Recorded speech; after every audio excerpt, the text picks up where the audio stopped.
it is obvious that there is an agenda. Zuma has been characterized as a bad guy, and the Ramaphosa stroke Gordan camp are the good guys. And so it becomes very difficult when you have to point out the failings of the so-called messiahs.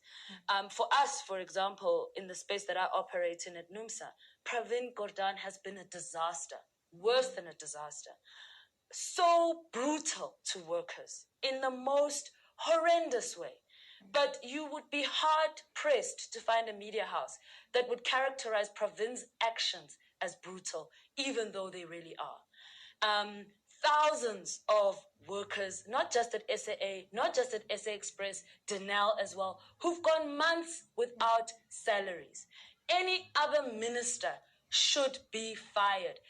But when it comes to Pravin Gordan, I don't know, something happens in the South African media space. And it's this saint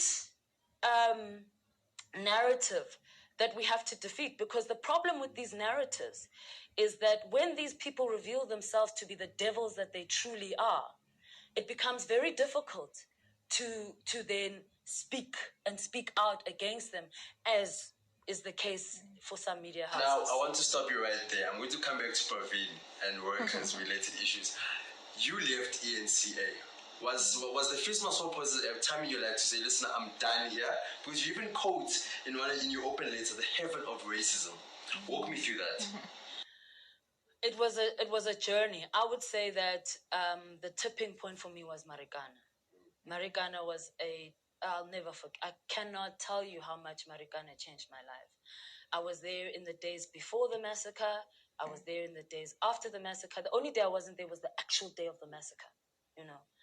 And so I was there for the build-up. I understood fully the pain and the suffering of workers. I was in that meeting when the director of HR refused to engage workers, you know. And we all know a couple of days later they were shot and killed live on TV. And why Marikana